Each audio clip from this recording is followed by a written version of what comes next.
the series that we did together produced a lot of questions from our audience, and Tony's going to forward some questions to us that have been asked in recent months, and we will try to answer them.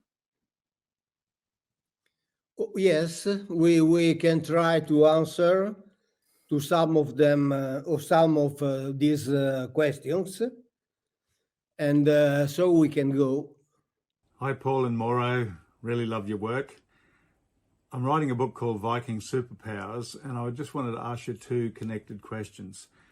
The ancient Viking sagas say that their gods, who are called the Aesir, Odin, Thor, Freya, Loki, etc., were actually mortal superhumans who took on the names of previous gods that people believed in, and that they seeded the peoples of the north with their genetics. The sagas also state that they originally came from Central Asia and the Middle East, that they had a massive high-tech city there called Aulskard, which means Asgard in normal English. What I wanted to ask you is, could they have been Elohim who were assigned to rule the north of the world, the north of Europe and Scandinavia? And the second related question is, could you tell me who you think the Magi were? I know the Bible stories, of course, and about the star. I'd like you to just tell me what you think about who the Magi were, and is there any possibility they could have been connected to such a amazing people living in Central Asia, around Troy and that area? Thanks very much. Thak kailigar vitarhera, which means thank you kindly, wise gentlemen. Well, thank you, David, for that question. David Lovegrove has a wonderful channel that he's building up, Viking Superpowers.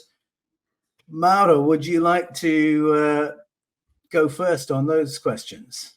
Oh yes, I think I can answer to the first part of this question about the northern Elohim.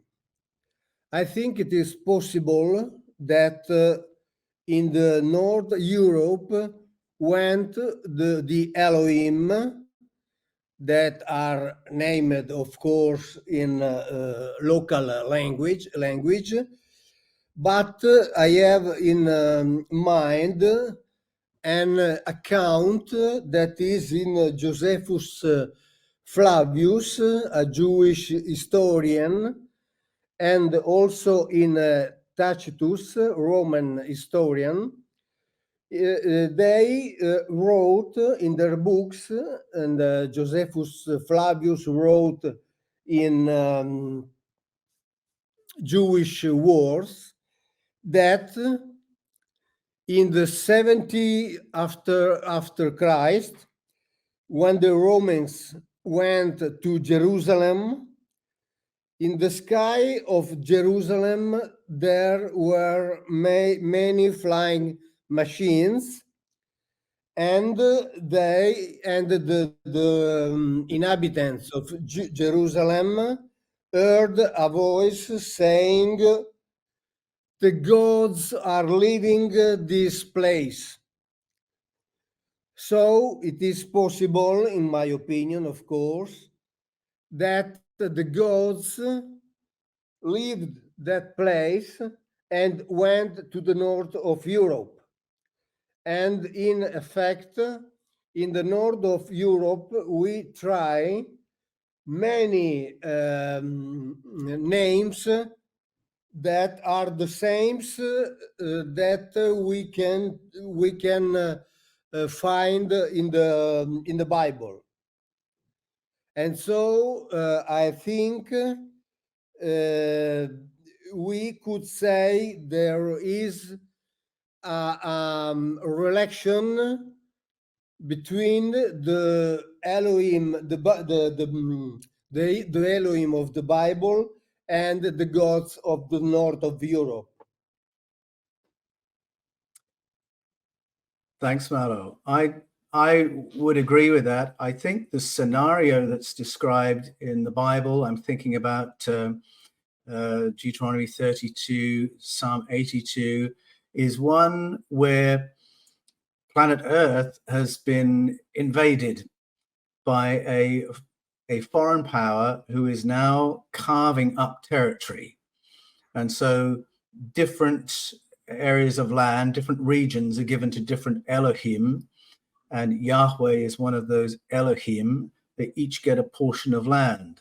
And so you've got, El of the Philistines, the powerful one of the Philistines, El of Egypt, Akek. You've got Chemosh, Dagon, El of Ekron, the prince of Persia. And the picture emerges is of a landmass that's been carved up into territory, and each one has its own Elohim. Now, that kind of scenario mirrors what we hear in other mythologies around the world.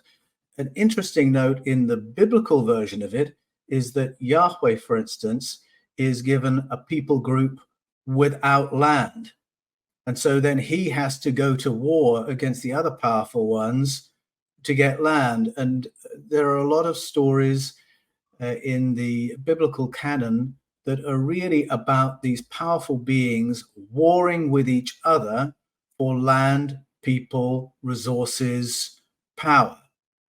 And those kind of wars echo when we listen to the stories of the kings, for instance, with their flying cities in the Vedas, and echoes around the world. So I think it's very possible that what we have is a memory of a time when the whole of planet Earth operated that way, and you might have had quite separate and different powerful beings in different parts of the planet. But having said that, the fact that they are competing for territory then raises the possibility that some are going to be pushed out of their preferred places. And just as we have migrations of human demographics throughout history, you may well have migrations of Elohim, or migrations of Anunnaki or Aesir, or whatever the name is that we choose, so that powerful beings that start off in the Levant might very well end up in the Nordic countries. So I think it's the same scenario that's being described, and it's possible there's a migration of some of the same entities in that period of our deep history. Oh yes, maybe there has been a change of power in many areas of the earth, and the Elohim moved from one part to the other according to the order descending by the higher of the Elohim. Elion. Yes, that's right. Elion, that's right. He's the one who parcels the lands out. So I think that's possible.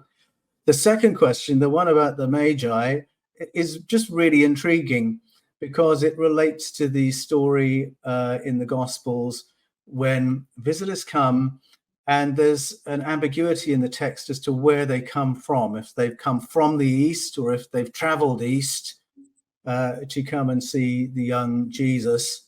But what's intriguing about it is that these are not Jewish people, they're not Hebrew people looking for a Messiah. They are people from a different part of the world who are looking for an enlightened teacher who has just been born. And so that rather more fits with the thought forms that you can find in the East, such as people looking for a new bodhisattva. And I wonder if it is something like that. I like the story because it internationalizes the gospel from the beginning. And of course, by the time you're into the New Testament, you realize it is an international faith and an international teaching that has been shared by Jesus, the Jesus figure. It's not just a Jewish story. So that's how I would read that. Thanks for watching this short video clip from our main YouTube channel, The Fifth Kind. Click here to watch the full video.